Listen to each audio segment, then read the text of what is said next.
Hello and welcome to Hot and Heavy, the Elaine podcast. I'm your host, Shivani Desai. Today I'll be talking about Season 4, Episode 14, The Visa. Hello, everyone. How's everyone doing? I've had a pretty good week. This week, I've been listening to an audiobook that I highly recommend to all of you out there. I'm making a leap and assuming that a lot of you enjoy comedy, and more specifically, women in comedy. And this last week, I've been listening to the audio version of Molly Shannon's memoir called Hello, Molly. And it's been amazing. And I have to say, sometimes I feel like listening to a book, especially if it's written by a performer or someone who's in comedy or entertains, anyone who has a background in performing, their audiobook's going to be amazing if they read it themselves because they're going to be performing the book. And that's exactly what I've been experiencing with Molly Shannon's book. Oh my gosh, she just puts so much emotion. I mean, these are her stories, her personal life stories. So it really gets, certain parts are very emotional, certain parts are hilarious. And she, when she does talk about characters she's done, she will go into that character for a little bit. So it's extremely entertaining. And so I recommend the book, and however you prefer to ingest it, whether it be just reading it like a book or listening to it through the audio version, I really recommend it. It's such a great insight into what I consider such a healthy attitude for being in show business. I won't give too much away, but Molly Shannon had a really, really tragic start to her life. And just like anything in our lives, those early experiences really shape who we are. And so it's just been an interesting thing to listen to her talk about what this early life tragedy, how that affected just her childhood, and then, how she approached her career as an actress. And it's just amazing. And it even gets into how just bold she was when she was on SNL.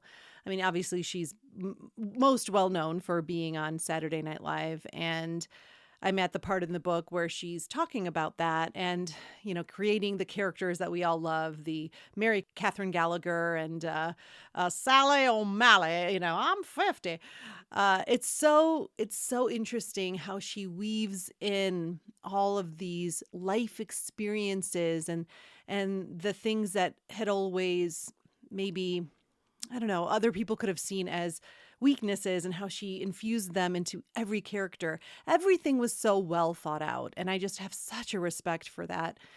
Anyway, but I also wanted to talk about, I discuss a lot on this podcast, especially with women in comedy, the importance of physicality. Specifically to Molly Shannon, she talks about how she almost would black out sometimes while she was playing certain characters, especially Mary Catherine Gallagher. If you're familiar with this character, she just throws herself into walls and chairs and any prop. Nothing was safe on that soundstage. And she talks about that as well. But, just that physicality and that committing 100,000%. And how that really, set her apart from not only other women in comedy, but people in comedy. The men on the cast were going, holy shit, Molly, I cannot believe you do that. And again, no padding, nothing, I loved the comparison in the book. It was from one of her colleagues on the show who said, there were definitely men on the show who were known for their physical comedy, like obviously Chris Farley, right, as the motivational speaker. So many different characters he did would include him smashing into a table or, falling over. But as this person put it, well, he also wore outfits that would have padding. And plus he was a big guy. He had natural padding. But man, Molly is small and she has to wear a short skirt when she's Mary Catherine Gallagher and there's no room for padding, but she would just do it. And so I guess I just wanted to mention my admiration for her and for women in general who, they don't worry about how they look. They don't worry about looking like an idiot. And they put their entire bodies into these performances. I have such respect for that. And wow, I'm blown away by this book. And I really hope that if you are a fan of women in comedy and want to learn more about what make women tick, especially in this field, Molly Shannon's book, I have a high recommendation quotient for it. What? I don't know why I said it like that, but I highly recommend it. I think that's what I was trying to say, and then I got lost in the sentence. But yeah, that's my message to you this week. And, not to push it, but I really think the audio version of the book makes for a richer experience. And yeah, really, really enjoying myself. I'm almost done. I think I have like an hour and a half left of the book. It's definitely going to be one of those books where I miss it after it's done. So thank you, Molly Shannon, for everything you have brought to the world of comedy. She's another groundbreaking woman in comedy, just like our beloved JLD. And well, let's not forget, she also guest starred in an episode of Seinfeld.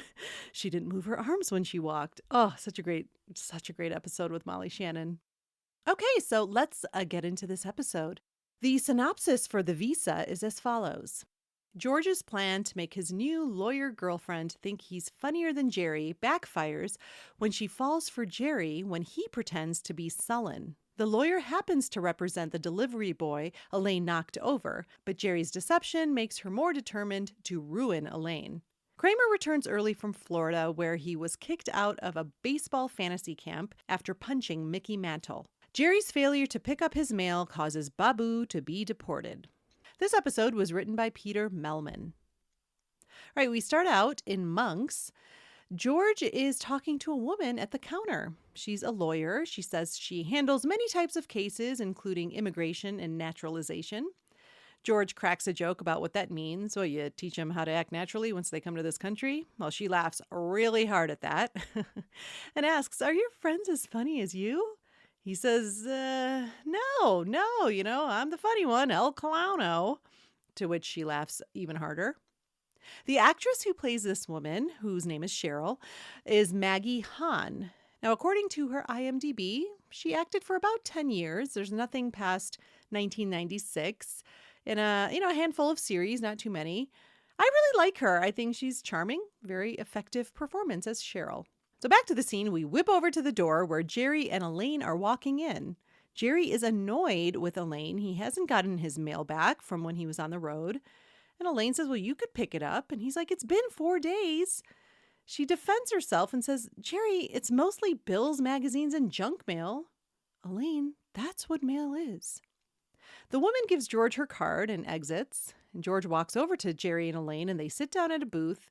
And he tells them, "Oh my God, I just met this incredible woman. She's a lawyer. And she thought I was so funny. In fact, it was too good. I gave it all up. And there's nowhere to go but down now. I got nowhere to go." Elaine says, "Yeah, well, I guess it's all over." Jerry spots Babu Bhatt working behind the counter, and he goes up to him. We see Babu thanking him profusely for getting him the job, apartment in his building. Jerry's his hero. Back at the table, George's mood is turning more sour. "See, this is what I do. I start out too strong, and then it falls apart when I have to be real.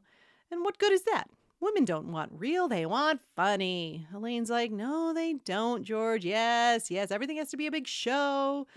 And if that wasn't the case, why would they be with me? They just go for a better looking guy with more money." Elaine's reaction is pretty much like, "Well, you're not wrong." He asks, "You mean that's true?" We go back to Jerry at the counter, and he's wrapping up his conversation with Babu, who is thanking him profusely still. And Jerry returns to the table and explains to George and Elaine, or effectively the audience, who Babu is. And then the conversation shifts to Elaine and Jerry's plans to go to the auto show and to please bring his mail then. George asks, why didn't Kramer pick up his mail? "Oh, because he's at that fantasy camp," which that just irritates George. His whole life is a fantasy camp. You do nothing, fall ass backwards into money, mooch food off your neighbors, and have sex without dating. That is a fantasy camp. Classic moment of Seinfeld. Jerry suggests that if George is going to go out with this lawyer, maybe he can join them for dinner and then go to the auto show, take some pressure off. George George immediately imagines how that might go, and we see a cut to dream moment where they're at a restaurant. Jerry is talking, and his date can barely breathe. Cheryl is doubled over, laughing so hard at everything Jerry's saying. Never heard of corduroy. True story. We get back to the present. George says, "Nah, I don't think so. I think I better go alone. She might not be comfortable." And Elaine assures him, "Hey, we're very nice. We're very friendly." Jerry says, "We'll be funny." No, I don't think so. And Elaine says, "If you change your mind, we'll be at Isabella's around 7. Jerry says, no, it's too trendy. I don't want to go to Isabella's. Absolutely no Isabella's." Well, we see George take note of that. The purpose of this scene, it's just setting up everything that's happening in the episode. No surprise. George meets a woman who's a lawyer, and he loves that she thinks he's funny. Elaine has Jerry's mail. She's late getting it back to him. Babu got a job at Monk's with Jerry's help. Jerry and Elaine are going to dinner and then the auto show. And George doesn't want to join because they may be too funny. And Kramer is at a baseball fantasy camp. My thoughts. This is a pretty long scene, and it provides a lot of information about the different plots, but I think it's done very well. I don't mind that it's very long. I like when Elaine and George are at the table alone while Jerry is talking to Babu, and I actually wish this part was longer. A back and forth about what women really look for versus what George thinks they want. I think that would have been a really funny conversation. We get the little, "No, they don't, George," and that's great. It's almost as if she's like, she knows how he gets when he's in this mood. It's not even worth trying to give her perspective. I appreciate that. And also, don't we all put on a little bit of a show at the beginning of a relationship? We don't want to reveal everything right away. We don't want to be too real too fast. I think that's pretty universal. I also really love how supportive they are of George. They're genuinely excited for him. And that suggestion for them to join on the date is also very sweet. It's very believable. All right, moving on. We are at Isabella's. Of course, George picks that place because he thinks there's no way Jerry and Elaine are going to show up. And George and his date are sitting at a table. George says the wine is lovely. And after the waiter walks away, he jokes that like he really knows what he's talking about. That, of course, makes Cheryl laugh. And then he mentions how toasting makes him uncomfortable. So let's just toast to toast. Who shows up? Jerry and Elaine walk up, and they're so excited to see George at his date. George, of course, is very bothered by this. "What are you doing here? I thought you hated Isabella's." Elaine says, "No, I talked him into it." And Jerry says they're still going to the auto show and tells Elaine, "Hey, do your impression of the spokesmodel," which is, of course, very funny. Everyone, including Cheryl, thinks it's hilarious. They all laugh. George is trying to push Jerry and Elaine away. Finally, Elaine says hi to Cheryl, and they all introduce themselves. Cheryl asks, would they like to join them? And George says, no, they don't want to. And she's like, "Oh, no, don't be ridiculous." And Elaine says, "Okay, we can just put these two tables together." George keeps trying to stop this from happening. They're round. It'll make an 8. When they sit, Elaine tells Jerry to tell them a funny story from the cab. Jerry starts saying it, and George is getting increasingly stressed and just says, "You know what? We should really look at the menu. The service here is so slow." And then Elaine asks Cheryl for legal advice, and she tells her that she's being sued by a delivery boy that she knocked over. And Cheryl asks, "Was he Chinese? Oh, is your last name Bennis?" Oh my God, they figure out that Ping is Cheryl's cousin. She's handling the case. They are all so blown away, then laughing. Well, I guess you don't have any advice on how to win the case. More laughing. Cheryl excuses herself. She says she has to make a phone call. "Tell Ping I said hello." More laughing. Jerry says, "Tell him you think you may have broken the case wide open." More laughing after that. And then Cheryl exits. George immediately says to Jerry, "What are you doing? What are you doing?" And Jerry's so confused. But Elaine figures it out right away. He thinks if you're too funny, he may not look so funny. Biff. Jerry doesn't see the issue. And then Elaine explains further. He thinks that if a woman sees a better show, she'll walk out on his show, go see the better show. And then Jerry offers to leave, and George says, "Well, maybe you just don't have to be so funny all the time. Would that kill you? This woman thinks I'm funny, and then if you come in, what am I? I'll just be the short guy who doesn't seem so funny all of a sudden." Elaine is so annoyed. She just wants to move tables. Can we sit over there? And then Jerry insists, look, it's completely under my control. I can not be funny. Elaine says, no, that's not true. He cannot not be funny. She starts giggling as soon as he asks, am I being funny now? Is this funny? A little. And even George admits, it's funny. It's funny. He turns to Elaine and tells her even, it wouldn't kill you to not be so funny either. What did I do? Cheryl returns. She says she had to wish her aunt a happy birthday. She makes such a big deal of it. And Elaine, is bringing it down. She says, well, no one likes to get older, right? And Jerry goes into a very melancholy character, has this whole little diatribe about what birthdays represent. Happy birthday. No such thing. George appreciates this. Funny guy, huh? So the purpose of this scene, we're just seeing the whole Cheryl plot move along with George and his insecurity about not being funny. And my thoughts, it's another long scene, but another strong scene. It's strong and long. I do like at the top of the scene how Cheryl really doesn't laugh at George's toast bit. It's really stupid. And I think it helps that she doesn't laugh at everything. She laughed at his wine quip, like I really know what I'm talking about. And then when he launches into this toasting and I'll toast to toast, she just kind of smiles politely. And I think that's a really good choice because it would have been too much if she laughed at all of it. And it's a nice touch to make her sort of tolerate the terrible bit about toasting to toast. And so that just lends itself to being more grounded. I appreciated that. I love how Elaine has to be the one to explain what is going through George's head. You can tell he's a little too ashamed to admit it, but she's like the voice of what's happening in his brain. And it's a fun example of Elaine and George's relationship. I mean, she was clued in a bit at Monk's when George is ranting about how women need a big show. But even without that, I think she'd be able to figure it out. She knows his neuroses well enough. Jerry not being able to not be funny is great. I love Elaine's little smirk as he's asking if he's being funny. And then juxtaposed with George's furious, it's funny. It's so perfect. And just, personally, a sense of humor and making me laugh, it is and has always been a huge point of attraction for me. Now, as you can imagine, comedy is a big part of my life. And having a partner that makes me laugh was sort of at the top of my list, always. Crushes in high school, it was like the looks of the dudes were all over the place. But the one thing in common for all the guys I had a crush on were that they were hilarious and they would make me laugh. And making me laugh is the way to my heart. And luckily, I found someone who does that in my husband. All right, next we are at Jerry's apartment. Elaine hands Jerry his mail. She's glad to get rid of it. She tells Jerry that Cheryl convinced Ping to drop the lawsuit against her. Then they hear Kramer return. Jerry opens the door and says he thought he was coming back on Monday. Well, there was an incident. Side note, this is something we say a lot in my house. If there was some kind of an incident, we have to say it in the Kramer voice. Well, there was an incident. Apparently, he punched Mickey Mantle in a huge brouhaha at the fantasy camp, and they had to shut it down early.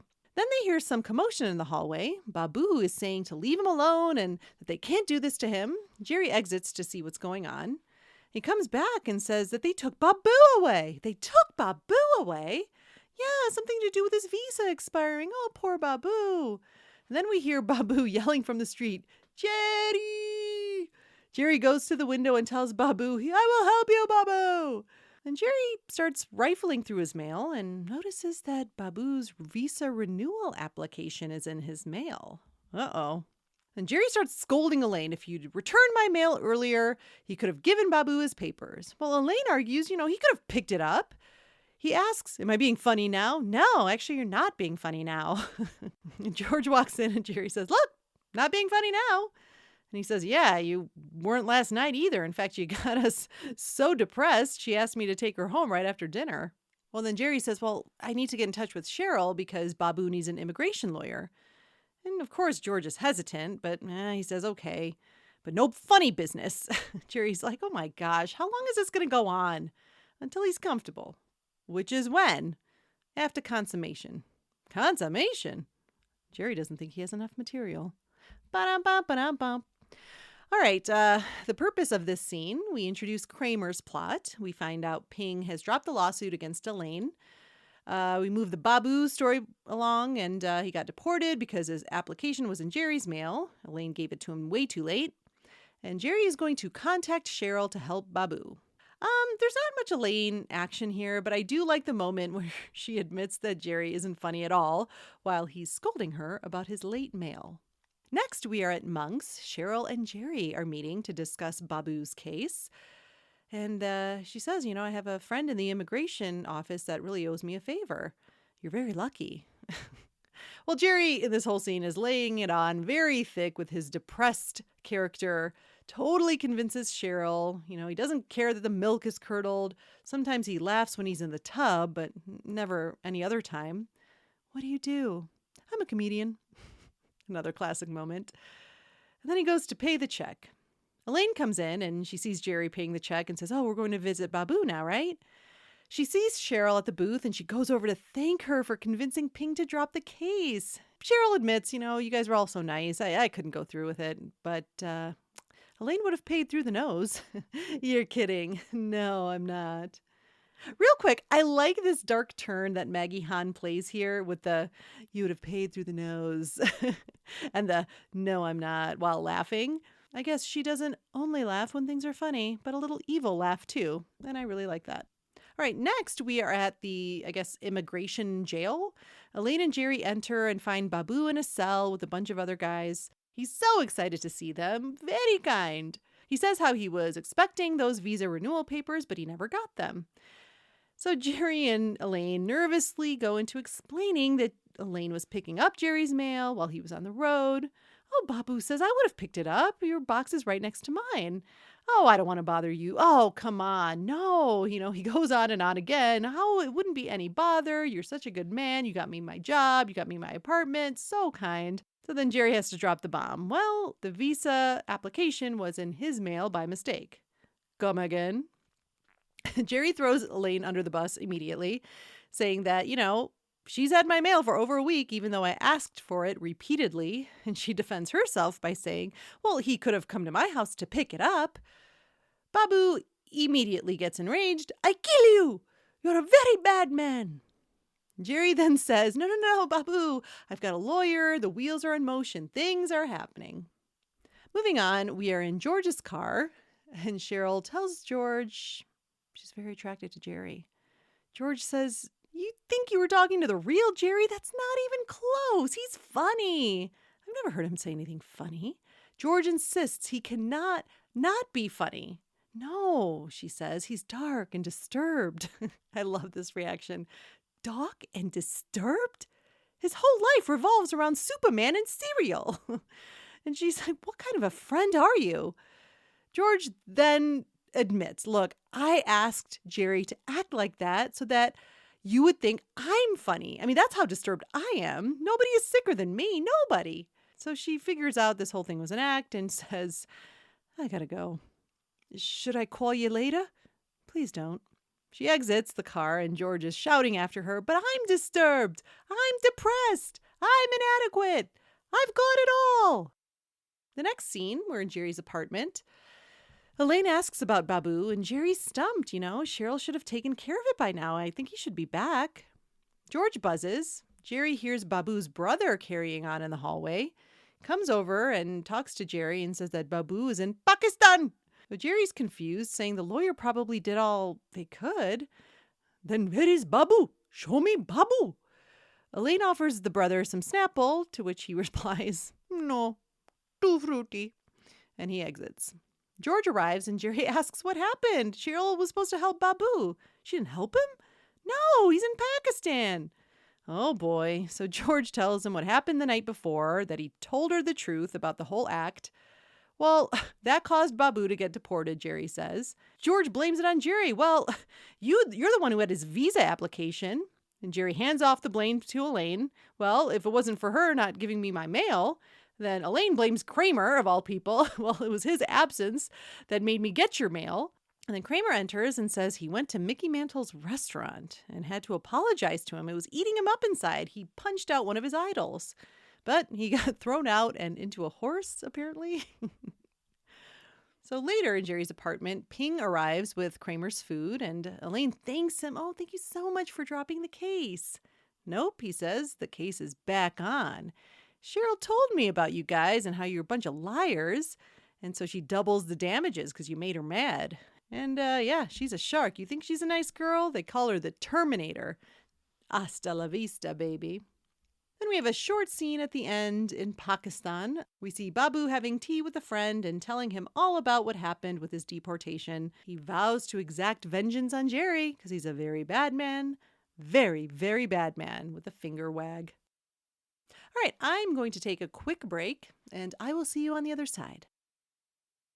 Are you being sued? Paying a fortune to lawyers? Being deposed and questioned? Digging through a bunch of items for evidence? If this sounds like you, then you need us, the Lawyer Voyeur. The Lawyer Voyeur is a service that can help reduce your charges or sometimes get them dropped altogether. Did you know that 48% of lawyers find it difficult to bring charges against people they like? If you find some common ground with that courtroom shark, you may find yourself suddenly free from a lawsuit. We at Lawyer Voyeur send out our special agents to observe the opposing counsel, what sort of coffee they like, their gym routine, perhaps their favorite guilty pleasure. We then hand over a truckload of information to arm you with so that you can charm the pantsuit off of that attorney. Last year I was being sued by my landlord. I knew I didn't stand a chance to win. I mean, I had live streamed that petting zoo foam party from my apartment. So I contacted Lawyer Voyeur. After they did their work, I made sure to be at my landlord's favorite coffee shop. I bought him a double espresso, his favorite drink, and I brought up the Andrew McCarthy memoir, a book that he had just read by his favorite member of the Brat Pack. Less than a day later, all the charges were dropped, and we're still friends to this day. Thanks, Lawyer Voyeur. Oh, that's him texting me a quote from Weekend at Bernie's, too. Next time you find yourself being sued, call us, the Lawyer Voyeur, at 555 Hasta la Vista, baby, and we will crack the case on what makes that lawyer tick. Lawyer Voyeur. Give that lawsuit the boot. And we're back. Not many extras on this episode, but there were a couple things in the notes about nothing that I would like to bring up. So there was supposed to be additional dialogue between Elaine and George at Monk's, kind of what I wanted. After George says, "It's true, I'm right," when he says the whole thing about, they would go for a better looking guy with more money. Elaine was supposed to have said, "Yeah, if you want to get someone that's too good for you, someone you don't deserve." George says that's exactly what he wants. Elaine replies, "That's what everybody wants. That's when a relationship occurs, when both people feel they're getting somebody they don't deserve." See, this is the kind of Seinfeldian banter I wanted back and forth from them. Is it gold? Not really, but I just think there would have been a lot more that Elaine and George could have had in this scene. Another small thing that was brought up was that during the 4th season of Seinfeld, each of the main 4 got spokesperson deals with various products. Jerry did commercials for American Express. Jason Alexander did the Rolled Gold commercials. Apparently Kramer for Pepsi. I don't remember that. But JLD did a series of Clairol Nice and Easy hair color commercials. And I totally remember that because I remember loving seeing her in these commercials. I believe she was on a bus. And I believe that she did some physical comedy in those. And they were pretty funny. All right, moving on to Contributor Corner. Greg sent in some thoughts. He says, "This episode doesn't do much for me. I feel like it plays into Jerry's ego of both being funny and being helpful to Babu." Yeah, I mean, I can skip ahead to say that this episode is pretty blah for the most part, but I'll get more into that in a little bit. Elaine doesn't get a ton, but I love how she tries to relate to George's need to be the funniest in the conversation when Jerry is there. She's both empathetic but also realistic. Her dynamic with both George and Jerry when Cheryl goes to the bathroom just shows how well she knows these guys. Right. I said it before. I like that she's the translator, if you will, for George to explain what's going through his head. I don't know. I'm not sure I saw the empathy too much. But that's interesting that you saw that. I think she was just more relaying his illogical thoughts and going like, this is so ridiculous. Yeah, I mean, I guess I can kind of see when she first starts explaining it to Jerry, she's just very matter of fact, like, look, he thinks that if you're too funny, he might not look so funny. I mean, when she says that, it doesn't seem like she thinks it's anything to be ashamed of. But then as the conversation goes on, she's like, this is so ridiculous. And lastly, Greg says, all in all, this episode frustrates me more than I enjoy it. It reminds me of the finale where they go to prison for not being good people. Yeah, like I said, I'll get more into what I think this episode had the potential to be. Totally same page, Greg. Yeah, I'm just not that big a fan of this episode. Thank you so much, Greg, for contributing again. If you would like to become a contributor on Hot and Heavy, please email me at elainepodcast@gmail.com. That's elainepodcast@gmail.com. My favorite Elaine moment, it would have to be that spokesmodel impression. I think she's so funny when she does that. It's a really fun moment. And I like that Jerry enjoys it and is so amused by it. And he's like, he wants her to show it off. Hey, Elaine, do this spokesmodel. I think that's kind of cute. And my final notes for the episode. I think in general, it's not a very strong episode, but certainly not a strong Elaine episode. She has way more to do in the first act, but as we get more and more into the episode, she has large chunks where she's in a scene, but she doesn't contribute very much. She's almost a background player, or she just has to get, lines of dialogue out to move the plot along. It's nothing, with a lot of substance. This episode, I think, though, has a great premise. George, needing to be the funniest person to this woman, that opens the door to Elaine addressing her relationship with Jerry a bit.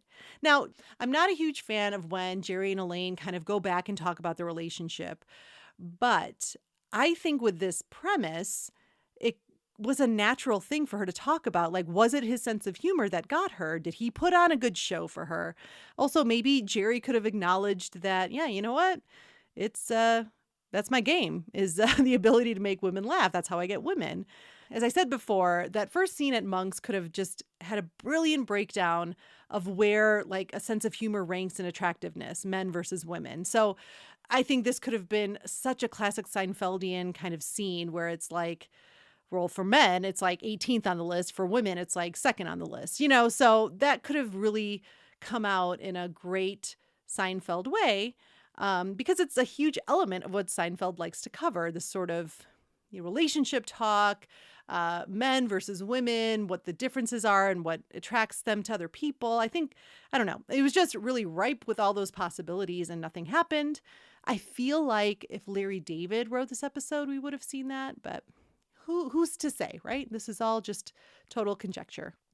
The entire plot for which this episode is named, the visa, it does nothing for me, less than nothing for me. Babu and the visa papers, blah, blah, blah. It should have been the C story at the most. I mean, for me, the entire visa thing was like this annoying fly that just kind of keeps buzzing around, totally unnecessary. Yeah, and bottom line, we just needed more Elaine, and really, more Elaine was warranted. This wouldn't have been we would have to find something for Elaine to have her more in the episode. No, more Elaine was, I think, warranted, considering a huge part of this episode was about being attracted to a sense of humor. She dated Jerry. Jerry's a comedian. He's funny. So yeah, there's this whole, I feel like, this whole like bevy of material behind a closed door that never got opened. And I wish they would have opened it because I think we could have had some really fun dialogue between, the main four.